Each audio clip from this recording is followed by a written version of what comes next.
Les comentaba al inicio de nuestra Eucaristía que en la Conferencia Episcopal de México se mantuvo la tradición de celebrar el jueves de Corpus, el jueves pasado, ¿no? Es decir, el jueves, recordemos que el jueves es el día de la Eucaristía en la tradición católica, posterior a la fiesta de la Santísima Trinidad. Y es por eso que aquí en México hoy celebramos en este domingo, el 10º domingo del tiempo ordinario, retomando ya el devenir del tiempo ordinario. Las lecturas que vamos a escuchar, tomadas del Evangelio de Marcos, que es el que meditamos en el ciclo B, nos presentan esta escena de los familiares del Señor Jesús que lo van a buscar y Él responde: ¿quiénes son su madre, sus hermanos y sus hermanas? Pues precisamente aquellos que cumplen la voluntad de Dios. La primera lectura que vamos a escuchar está tomada del libro del Génesis, capítulo 3, versículos del 9 al 15. Escucharemos parte del relato del pecado, o la caída, como también se le conoce, de Adán y Eva. Nos presenta las consecuencias de haber preferido un objeto, el fruto del árbol del bien y del mal, a la presencia de Dios. En el fondo de todo pecado es el confundir las cosas por las personas o convertir a las personas en cosas. Quien se mantiene centrado en la persona sabe lo que es importante en la vida. El texto que vamos a escuchar, todo el capítulo 3, bueno, de hecho, una buena parte del Génesis, es una adición tardía a la Biblia hebrea. El pueblo israelita no tuvo originalmente una cosmogonía, como se llaman los relatos de la creación. Esta creación propia no la tuvieron. Entonces, los que redactan el libro del Génesis, aproximadamente 600 años antes del nacimiento de nuestro Señor Jesucristo, toman elementos de mitos de los pueblos de sus alrededores, pero cambiando todos sus dioses y demás, afirmando que el único creador que existe es Yahvé. Y Yahvé es el que en un acto de amor en libertad crea a la humanidad. En realidad, las narrativas sagradas de Israel, las más antiguas de hace unos 1200 años antes del Señor, iniciaban con el texto de la liberación de Egipto. Israel sentía que su historia empezaba en ese momento. El relato de la alianza, la tierra prometida, eventualmente se agrega el ciclo de Abraham y demás, ¿va? Volviendo al relato que vamos a escuchar, tomar del fruto del árbol del bien y del mal es un símbolo que describe la actitud de quien quiere decidir en aislamiento. Es decir, yo decido qué está bien, qué está mal. Y esto sin tomar en cuenta lo que Dios me comunica. Básicamente es vivir de acuerdo al capricho del ego, ignorando a los demás y a las posibilidades de amar o servir que se nos presentan. Por esta nueva situación, y es lo que nos presenta la lectura de hoy, la relación de Adán y Eva con su entorno queda enferma. Queda enferma de egoísmo. Ante el mundo aparece la avaricia. Ante sí mismos aparece la vergüenza. Ante Dios aparece el miedo. 3 elementos de una conciencia enferma. Las personas que quieren encontrar alegría con cosas, avaricia. Las personas que no se reconocen como un milagro de la presencia de Dios, esta vergüenza. Y el concepto distorsionador y destructivo, como veremos en el Evangelio, de que a Dios hay que tenerle miedo. Nos quedamos con esta frase tomada del texto: oí tus pasos en el jardín y tuve miedo, porque estoy desnudo y me escondí. El salmo responsorial que escucharemos es el 129, muy conocido. Anteriormente era un salmo que se recitaba en Semana Santa y también en los sepelios, ¿no?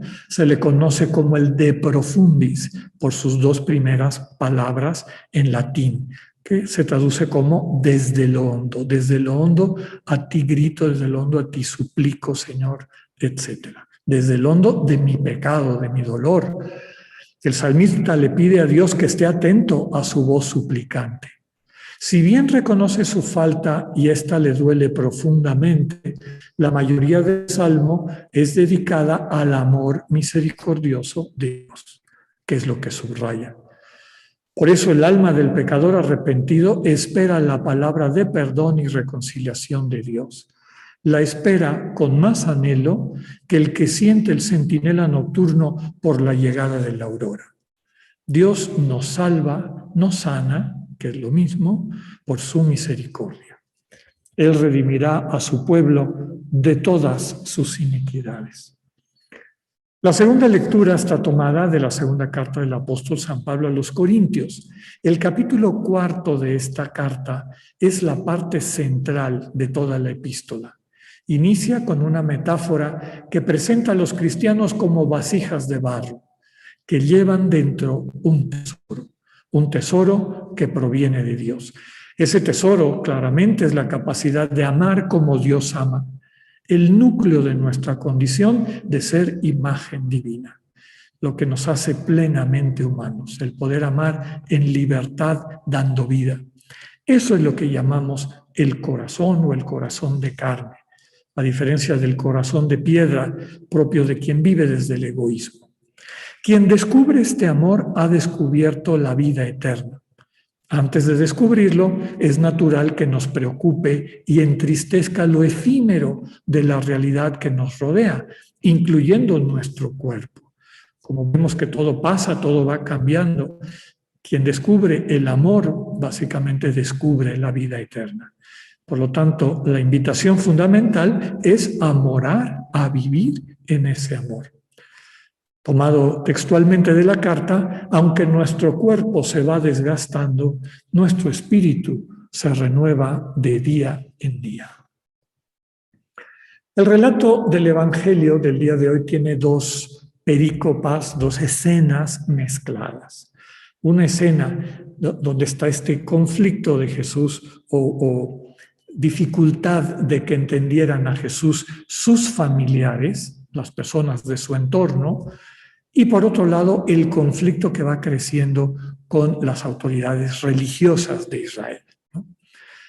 Estamos todavía en el inicio del Evangelio de San Marcos. Hago este pequeño recuento porque de aquí en adelante vamos a ir siguiendo todo el Evangelio. Entonces lo retomamos donde lo dejamos en febrero, cuando estábamos al inicio de la Cuaresma. ¿Qué es lo que ya vimos en este Evangelio de Marcos? Pues a Juan el Bautista presentándonos a el Señor, después su bautismo, la primera epifanía, es decir, la primera comunicación del Padre, tú eres mi Hijo amado, en quien tengo alegría, y las tentaciones en el desierto. ¿Cuál es el mensaje de estas dos experiencias fundantes a través de las cuales Jesús va descubriendo su vocación y la manera de vivirla, tal como su Padre se lo invita? Después inicia su predicación. Marcos nos fue presentando cómo llama a los primeros discípulos, va sanando, exorcizando, es decir, sana cuerpo y alma, y nos presenta al Señor dialogando de madrugada con su Padre, es decir, discerniendo. ¿Qué quieres, Padre, que hagamos hoy? Invitación que se nos transmite también a nosotros. Todo va bien, capítulo 1 y 2, hasta que el Señor, en medio de la curación de un paralítico, se dirige al enfermo como hijo. Le dice, hijo, y le dice, tus pecados te son perdonados. Esto escandaliza a unos letrados, es decir, estudiosos de la ley, que han venido de Jerusalén y consideran que Jesús blasfema al adjudicarse lo que solo Dios puede hacer. Sin embargo, la curación de la enfermedad física sirve de testimonio para subrayar que el Señor tiene poder también para curar el espíritu. Se sigue una serie de acciones de Jesús, como comer con pecadores, cuestionar la manera como se practica el ayuno, romper la observancia restrictiva del sábado, porque cura en sábado, no reprende a sus discípulos cuando toman unas espigas y las limpian para poderlas comer, porque tenían hambre. Y esto hace que vaya aumentando la oposición de los escribas, es decir, de los intérpretes estudiosos de la Torá, de la ley, que no pueden entender qué es lo que Jesús está transmitiendo. Así llegamos al pasaje de hoy, en que los escribas llegan a la conclusión de que detrás de las acciones de Jesús, aunque parezcan buenas, está el príncipe de los demonios. Jesús les echa en cara la superficialidad de su argumento. Pensando que han visto el fondo, el engaño, no captan lo esencial.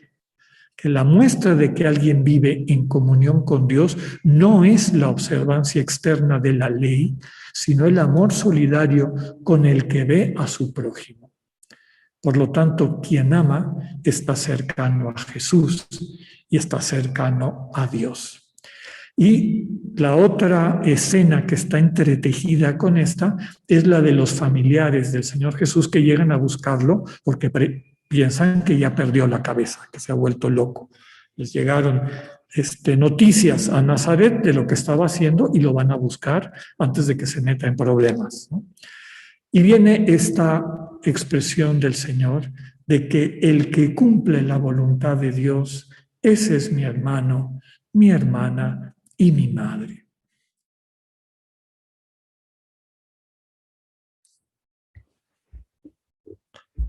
El tema central de la Eucaristía de este domingo, con las lecturas que nos han acompañado, es esta invitación a abrir el corazón a una nueva relación con Dios. Les comentaba que después de un paréntesis de casi 3 meses, un poquito más, de lecturas propias de fiestas, Cuaresma y Pascua, que termina con la fiesta de la Trinidad el domingo pasado, retomamos la pedagogía, la mistagogía propia del Evangelio de Marcos. Ya habíamos leído lo que les comentaba al inicio y ahora retomamos el Evangelio justo cuando subraya este creciente conflicto que la buena noticia de Jesús va encontrando. ¿Quiénes son los que tienen problema con la buena noticia de Jesús? Aquellos que creen que tienen a Dios, digamos, de alguna manera domesticado, a través sobre todo de sus prácticas, pero en ocasiones también de su interpretación o sabiduría o tradición o como lo queramos llamar. Es muy fácil que las prácticas que solemos llamar religiosas en el fondo sean ideología, es decir, un conjunto de creencias, de maneras de entender el mundo que justifican una serie de prácticas para que un orden particular conocido se mantenga. Que justifican, por ejemplo, que la pobreza o que justifican, por ejemplo, el egoísmo o distintas cosas. Y todo esto justificado a través de una serie de prácticas cultuales que son superficiales. Y digo superficiales porque no cambian el corazón de las personas. El Señor Jesús viene al mundo, palabra eterna del Padre, para sacudir las conciencias religiosas de su época y de su pueblo, y también de nuestra época y de nosotros como cristianos.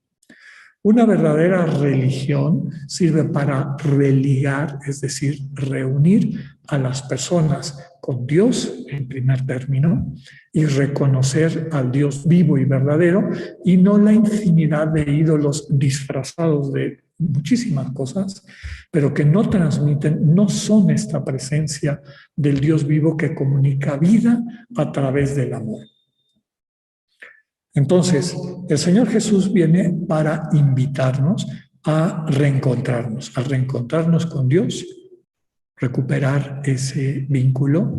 Y parte también de la religión cristiana es recuperar el vínculo, religarnos unos con otros, religarnos con nosotros mismos, con lo más profundo y auténtico de nuestra identidad como hijos e hijas de Dios, que pertenecemos a su familia, que llevamos en nosotros el mismo aire, esta capacidad de convertirnos en bendición para quienes nos rodean a través de actos de amor.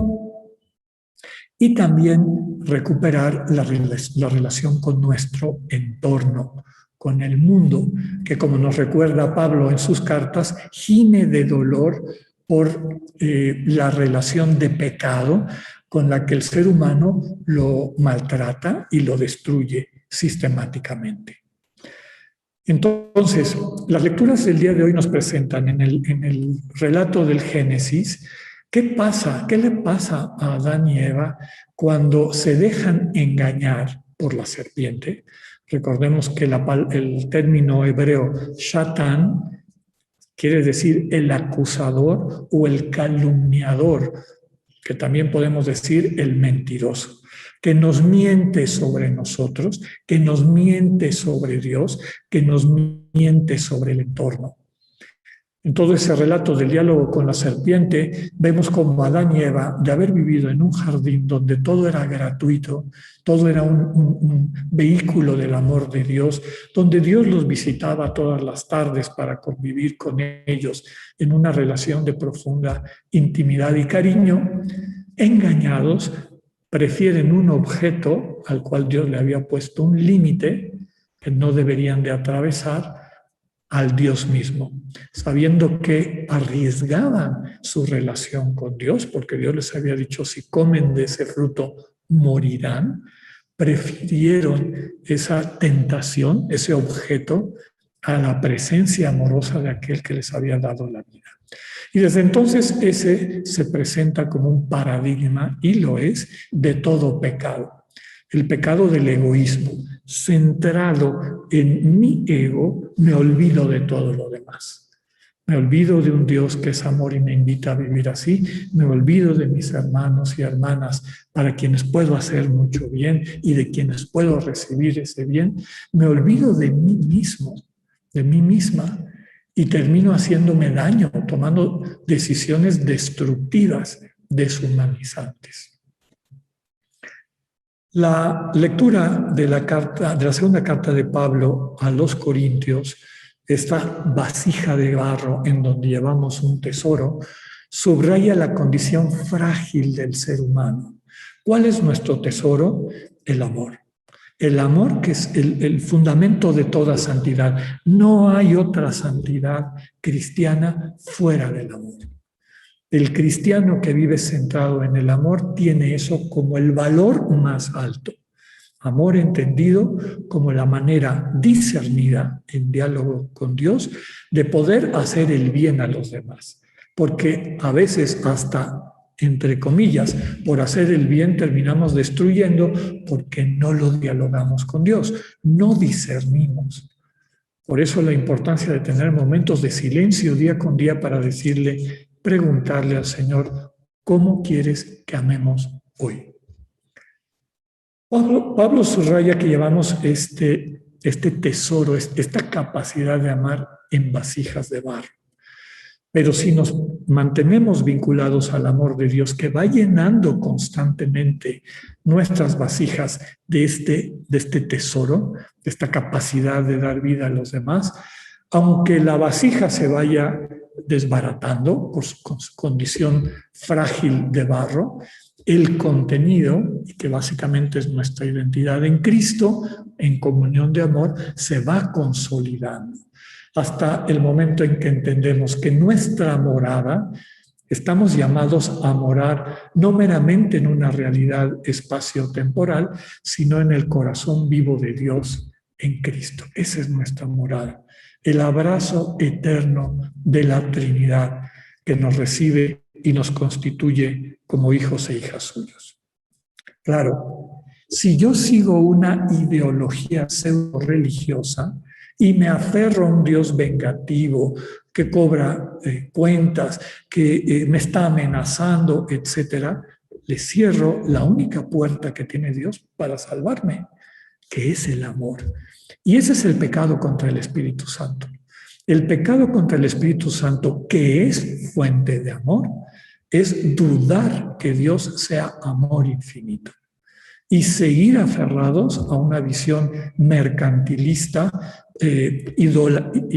idolátrica, porque es proyección de nuestra manera de ser, proyectada hacia Dios. Claro, el que sigue creyendo eso, el que sigue creyendo que Dios es vengativo, lleva cuentas, va a castigar, etcétera, se cierra al único camino que tiene Dios para transformar tu vida y hacerte amor santo, amor que da vida. Y eso es el propio amor de Dios. Vemos cómo hasta para los parientes del Señor, para su mamá y sus parientes, vecinos, primos, etcétera, la gente de Nazaret que seguramente acompañó a María para ver qué estaba pasando en Cafarnaúm, les toma tiempo entender esta buena noticia. Los evangelios, el de Lucas en particular, nos presenta a María saboreando esto en el corazón, es decir, dialogándolo con Dios, hasta que ella, y a través de ella aprendemos, todos y todas nosotros vamos saboreando en el corazón la novedad de Dios en Cristo. Quien ama, que es la única voluntad de Dios, quien ama es hermano, hermana, madre de Cristo nuestro Señor, es decir, el círculo más íntimo de sus relaciones. Que podamos vivir este misterio y compartirlo con los demás. Que así sea.